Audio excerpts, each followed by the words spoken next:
নমস্কাৰ এই মুহূৰ্তত এক গুৰুত্বপূৰ্ণ বাতৰি লৈ ষ্টুডিঅ'ৰ মজিয়াত মই পল দাস দেৰগাঁও সমষ্টিৰ পশ্চিম যোৰহাটত কেইবাটাও পথৰ আধাৰশিলা স্থাপন নিউজ ডাইৰেক্ট ৰিপৰ্ট দেৰগাঁও বিধানসভা সমষ্টিৰ অন্তৰ্গত পশ্চিম যোৰহাটৰ কেইবাটাও পথৰ আজি আধাৰশিলা স্থাপন কৰা হয় উল্লেখযোগ্য যে 2023-24 বৰ্ষৰ অধীনত লোক নিৰ্মাণ বিভাগৰ দ্বাৰা নিৰ্মিত পশ্চিম যোৰহাটৰ 37 নং ৰাষ্ট্ৰীয় ঘাইপথৰ পৰা তিলিকিয়াম বেজৰগাঁও পথ আৰু চৰাচুৱাৰ আহোম সংযোগী পথৰ নিৰ্মাণ কাৰ্যৰ সাংসদ তপন কুমাৰ গগৈৰ উপস্থিতিত শুভাৰম্ভ কৰে বিধায়ক ভৱেন্দ্ৰনাথ ভৰালীয়ে ইফালে 2022-23 বৰ্ষৰ অসম আদৰ্শ গ্ৰাম যোজনা PH2 অধীনত নিৰ্মাণ কৰিব লগা চাৰিঙা ৰাজগাঁৱৰ চাৰিঙা হাইস্কুলৰ ডিজিটেল শ্ৰেণীকোঠা তিলিকিয়াম বেজৰগাঁও ৰংগমঞ্চ চাৰিঙা সৰুচৰাই আলি সংযোগী পথ পুৰণিমাটি বাগান বৰপুখুৰী খহনীয়া প্ৰতিৰোধ আৰু চাৰিসীমাৰ প্ৰকিবেৰা তথা সৌন্দৰ্যবৰ্ধন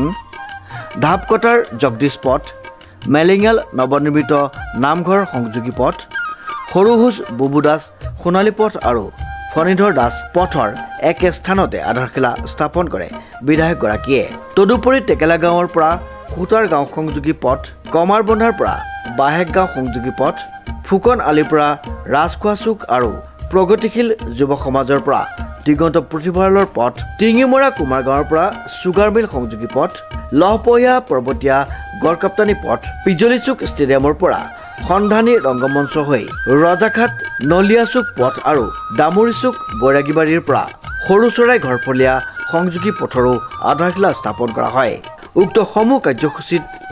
অসম গণ পৰিষদ দেৰগাঁও বিধানসভা পৰিষদৰ কাৰ্যকৰী সভাপতি প্ৰকাশ চন্দ্ৰ বৰা যোৰহাট জিলাৰ সভাপতি সৌৰভপ্ৰাণ বৰা